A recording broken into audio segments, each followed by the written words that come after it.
Now, hello, here we go. So, this is the second rendition of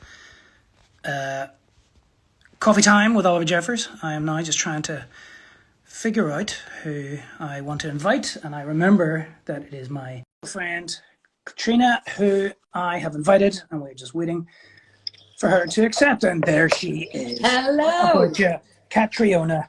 Only joking, Caitrìona. How often do people mispronounce your name? All the time.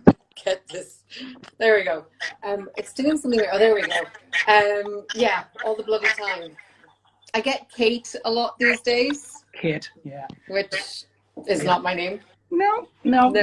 I sometimes get Owen, which is, sort of just extremely lazy because it's a vaguely Irish sounding name that starts with an O. Now, how are you? Have you got a cup of tea in front of you? Huh? Have you got a cup of tea or coffee in front of you? I've got some herbal tea. I'm up very early in the morning, so it's like some nighttime tea. I'm good. I was out in the wilds all day. The wilds of Scotland. I was going to say you're in Glasgow currently. I'm in Glasgow. We were shooting out on in a field today that had a wind coming from a mountain that was covered in snow, and it was bloody Baltic. They do say about the summer in Ireland and Scotland, it's just the wind comes from a different direction. That's all. I know. So how are you? I'm keeping on right. Yes. All things considered, we've moved into a new place here in Hollywood, County Line, just outside Belfast. We're going to be here for a little while. It's like, this pandemic has caused an awful lot of change in everybody's lives, and some good, some bad, and we move around it. I mean, the two of us have always traveled so much, and now we're both been stuck. And I was kind of thinking about that, and I was like thinking about like what have you learned about yourself in this time? Patience, I think. Patience, but yes, it's because you're from Monaghan, which is just down the road from where I grew up. But we didn't meet there. We met in New York City, and actually we met in New York City. We met at a very bougie dinner. Yeah, very bougie dinner. But it was at the tail end of your time in New York, and then you went to LA. And I was thinking back last night to your place in LA, because I was crashing with you at one point, and together with our friend Donald, we gate crashed an Oscar party. Do you remember that? I do. Yeah, it was always travel with a tuxedo. Always travel with a tuxedo. You never know when it'll come around. That was a good night. Did we not get crashed a few Oscar parties? Yeah, we might have all on the same night. Yeah, we were on a roll. I suppose you were with us, Caitrìona, but that was before you were Caitrìona Balfe. And I do have to say there is a funny story about how you know, or how you found out that the role in Outlander was yours. Oh yeah, well, do you think this is a good one? I don't think the true version has ever really been told, so I'll let you tell it. Well, we were supposed to go to India together, Suzanne, my wife, and our friend Donald, who introduced us, and you had sent your passport off to the Indian embassy to get the visa to go, but they lost your passport. No, they didn't lose it. It was in processing for a very, very long time. I mean, a really long time, because we all applied 3 months before. You then said, guys, I don't think I'm going to have my passport back to join you, so I'll meet you at the second stage. I think at that point it was Varanasi, and then we went to Varanasi, and you were like, guys, I still don't have my passport back. I'll have to meet you in Delhi, and it was like, still not back. And then you're like, guys, I don't know what's going on. I was like, I think I might have to meet you in Goa, and that's where we left Donal. And at that point, you had been called back for a second audition, I think. Yeah. And my memory of it is that Donal had been just traveling around with Suzanne and I, and we dropped him at this wellness retreat. And it did feel a little bit like dropping your kid off at summer camp, because he'd been with us the whole time. And we looked in the cupboard, and there was only paper underpants in there in the hotel room. I think there was a lot of detaxing. Yeah, healing. Yes, a lot of detoxing. A lot of purging. But and this we'll get Donal on at one of these to tell his version of the story, because he was mid purge with a certain type of cleanse, and he was getting texts through from a friend of his who was doing wardrobe who'd been sent your sizes. And she was like, I think Caitrìona got the part. And so he texted you, and you were like, no, I haven't heard anything. I was like, no, nobody's told me anything. I'm not listening. And he was like, no, I'm pretty sure they have your sizes. Yeah. And then she says, let me check. And so you found out that you got the part, I think, from your friend Donald lying on his back in paper underpants in Goa. And that you'd got the part. I've always liked that. Oh, Donald's going to love that we told that story. I know. Well, I'll get him on. Look at your cup. Oh, yes. Look at that. This was one of the classic. China. It is. It's a street find of New York. Oh, so wow. It was like on trash night, you go around and people, free cycling. You don't really throw anything away. You put it on the street on a certain night, and people take what they want. And I took that cup, and I did break it once, but I glued it back together because it was my favorite cup. But yeah, the Donald, as I say, we'll get him on to tell his version of that story. But your name also, you popped into my brain the other day because I remember that you gave me the second finest haircut I've ever had in my life. When do you know that I use that to try and have somebody else let me cut their hair?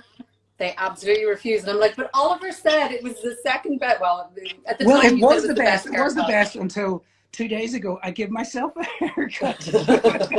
And because I think I might still be in contention for that. Yeah, I think you might be, because I missed the whole bit at the back because she was having none of it, and the kids were distracting her, and so I walked around for 2 days. Nobody told me, but I had a rat tail. I couldn't see it. Very hipster these days. It's very in. I gave you and Donald very good haircuts at Coachella. Yes, this was also one of our finer trips. That was one of our finer trips, and I have one memory where we were in a car driving along, and you'd lived in LA for some point. We'd lived in New York for some point, and my cousin Rain was visiting, and he was with us, and he was the only person in the car who did not have a driver's license, and said, "Are you okay if I tell this story?" Yeah, go on. And he said everybody in the car was Irish, and he was visiting just for a week, and he just said, "Guys, we're not supposed to be driving on the other side of the road." And we were.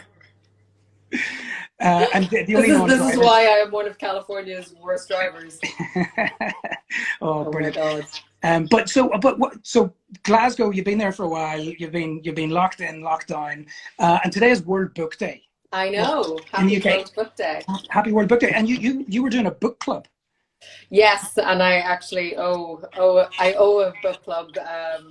We're gonna catch up on that very soon. But yeah, it's been one of the really cool things about lockdown.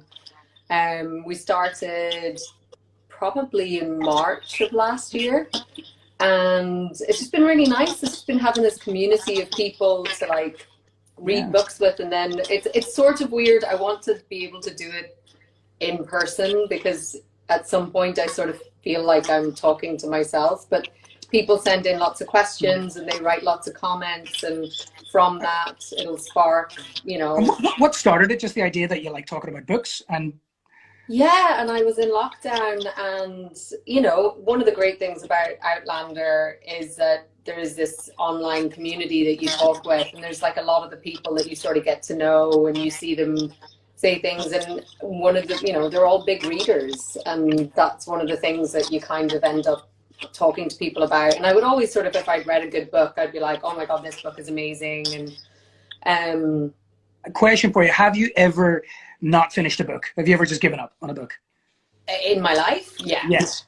Yeah. I used to not be able to do that because I felt like a commitment to the book once I'd started. Yeah, it's not very often, but there's a couple of times I've done it. Yeah, and then my dad pointed out once, was like, if you were to read every single book that you enjoy, you won't have enough time in your life, so why waste your time on books that you're not enjoying? Which I've taken to absolute heart.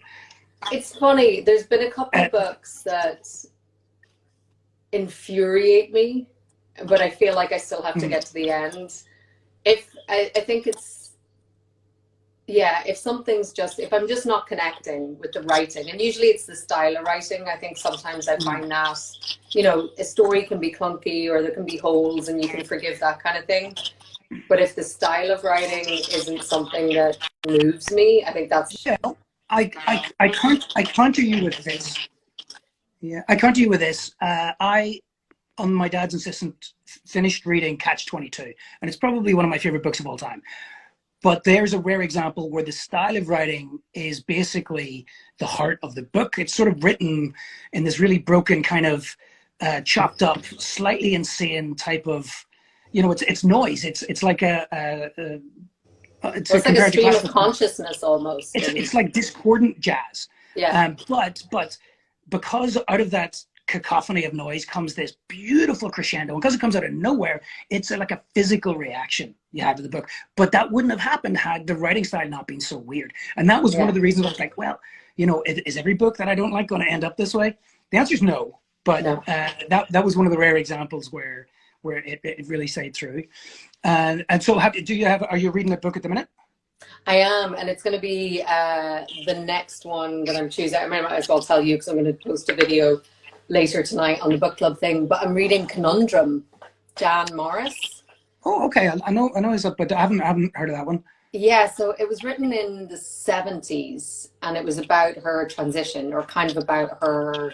Oh, I don't know the author at all. Then I was thinking of somebody else. Yeah, so Jan Morris, she died very recently. I think it was like in early summer, maybe, like of last year. One of the most fascinating lives. A journalist, travel writer, just an amazing author. Authored about 20 books over her lifetime, but was transsexual. So she transitioned in the 60s, sort of 70s, when it was really rare and really, not kind of like in the conversation, and people weren't really talking about it. And it's just this really fascinating look at somebody's journey and the courage that she had. And I don't know, I think right now there's it's a really heated conversation. There's a lot of discourse at the minute, but I think that's better than silence. Oh, of course, of course, but it's very. And that's the way it was, and I do. I'm an eternal optimist, and I've always thought that yes, things seem really dark and rough, and there's a lot of hatred and anger in the world, but there's always been that. And look at how far society has come. Even like when was homosexuality legalized in Ireland? It was not that long ago. No. And we have come such a long way, and I think the point is not to forget those things. And it's that old saying, like, the opposite of love is not hate, it's indifference. We're past the point of indifference now. There's no longer silence, so we're getting somewhere. I think that's amazing. Yeah. So the book is fantastic, and again, talking about style, it's obviously a lot more. It's still in quite a traditional style, but just the way that she describes things and the way that she's able to express her feelings and explain it in such a just clear and precise way. It's just a beautiful book. So highly recommend it. That's going to be my next choice. As somebody who's, you're a visual person and you're it's all about physical presence and theater and television. When you're reading a book, do you have a hard time sort of stop imagining what this would be like if you were seeing it on screen, or do you just lose yourself in? No, it's weird. I tend to, unless I'm reading something with the intention of, oh, could I do this, or could this be something that could be made? You just get lost in it. Then otherwise I get lost in it. And some books will be very cinematic, and they will just automatically put kind of like a film in your head, and you can see it. But other books just are more evocative of emotion. You know? Yeah. So you're not seeing it, you're feeling it. As much exactly. as no, I do. I always prefer to read a book before I know there's a film of it to watch that, because too often if you read the book after a film, your head is already filled with the characters, the actors that were cast by the director. But as a book person, are there any films of a book that are better than the book, in your opinion? I ask this a lot with librarians and booksellers, and there's only one answer that people have ever really given, and they all seem to agree on it, and that's The Godfather. Mario Puzo wrote the book. Oh yeah. People say that the film is better than the book. That's the only one I can think of. I never read The Godfather. I read one of his other books, Omerta. Is that one of his as well? Yeah, I think I read that. I've never read. I've obviously seen The Godfather. Yeah, I don't know. I'm not.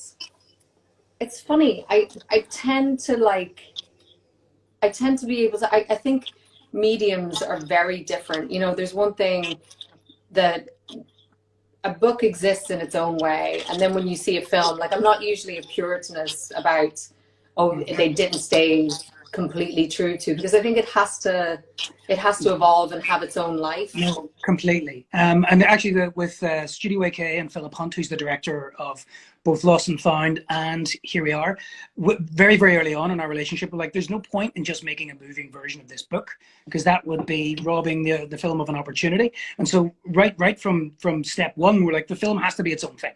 It has to do things that the book can't. And that's the way that we went. And so they sort of live separately. They're more like siblings than yeah. And do you feel like, because I'm sure that's really strange as an author. I mean, is that a conscious decision that you had to make and sort of be like, right, I have to relinquish control and I'll probably be happier? Or absolutely. Is that something... No, it is. It's a very, very deliberate decision, but that's about trust, and all collaboration is about trust, and sort of agreeing with the person who you trust and whose work you respect, that the goal or the project that you have in mind is greater than either of your egos. Yeah. So it's a tough collaboration when somebody else insists on being right, you know? Yeah. No, it's interesting because obviously you've worked with Sarah Crossan before, and I'm working with her. Oh yes, yes, you're doing Here Comes the Beehive. Yeah, so we're in early stages of development, and Sarah's actually writing the screenplay, which is really interesting. Oh, fantastic. Okay, yeah. But even for her, she's amazing. But she was kind of like, you know, the book is the book, and I want to almost do something different with this. You know, I feel like I've still more answers to, or questions to answer and things like that with the screenplay. And it was almost a chance for her to sort of revisit this book in a very different way. So, which I thought was really interesting. I think one of the best lines about art I've ever heard came from The Simpsons, and it's when Marge takes an art class, and you know the sort of the snotty art professor is walking around, and he's looking at somebody paint. He goes, "And stop! It belongs to the ages now." And it's true. It's whenever a piece of work is complete as far as the artist is concerned, they put it wherever it goes, and then it's public discourse. It's not up to you how somebody else feels about your work, and so to be protective of that, I think is a missed opportunity. So that Sarah sees that is a brilliant thing. Actually, I was working with the EDM crew in Paris, you know, the lithography place. Yeah. They had worked with a whole bunch of fabulous artists right back through the day in Paris, and I got some anecdotes of how some of the artists there, like Matisse and Cézanne, would often go into some of the museums that their work was in and attempt to touch up a piece. No way.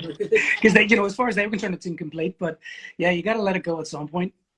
Well, do you think that that's something that you've that's come to you with a sort of age and maturity and maybe confidence in your work, or do you... I think so. I think it's confidence and self-awareness, and it's funny how actually it's trying to get something back that you had as a kid, which is lack of self-awareness. And you know, I watch my kids draw, and they don't care. They're having fun. Like, it's done. I'm like, great. But then the older you get, you become more aware of what other people think, and you start to try and bend towards that. So your work is bending, and it's less of a conversation between you and the piece of work. But I think over the years and just through various experiences, I've got to, I think, a pretty special place of, I care about having a conversation, but I also care more about the conversation with the piece of work rather than with the public's conversation with that afterwards. The noise afterwards. Yeah, no, it's funny, even as an actor, I think as, you know, as I get older and as I'm working more and sort of more confident in my work, you know, it stops being necessarily goal orientated. You know, you stop kind of like chasing this thing that you think you have to get, and you just want to feel like in the moment that you're being as honest and free as possible. And it's like, you can't really, you know, I used to get so wound up and angry if I didn't feel like a scene went exactly like I thought it was supposed to. Oh my goodness, Caitrìona, no thing I've ever created has ended up the way that I imagined it would start. Yeah. Not a single thing. Then you react to what happens as it goes. It's that's the tricky thing. It's whenever I talk to art college students, I tell them the secret to life is to stop caring what other people think. Yeah. And you just have to like allow it to be what it is and be okay with that, because there is no right and wrong, you know, that's the thing. And it's like, Yeah, you know. I do love that. Whenever I'd first met Suzanne, my wife, she'd never met anybody who did anything like make art or be creative before, and she studied engineering. And she was asking, was like, but how do you grade art? How do you give art a mark out of 100? And I was like, yeah, I don't really know. That's a good point. I suppose it all comes up with a blurb that you put out to support it. But That's a yeah, question for all of our high school art teachers. yeah, How it's did a you grade that? intention. I think intention. Yeah, yeah. Well, look, Caitrìona, these are always short little chats. I don't want to take up too much of your time, and I will It's so let you nice get to back. see you. I miss It's you so nice guys to see so you. much. I know, I know. Well, whenever travel opens up again, we're only a short ferry ride from you. Yeah, well, we're literally a 35-minute flight. Yeah, It doesn't even go up all the way. yeah. I wonder if we could get up to the top of the cave hill in a hang glider if the wind was blowing in the right direction. Right. Give Scotland my best. Look after All yourself, right, and I we'll talk will. soon. Bye Bye. I don't know how to turn bye. it off.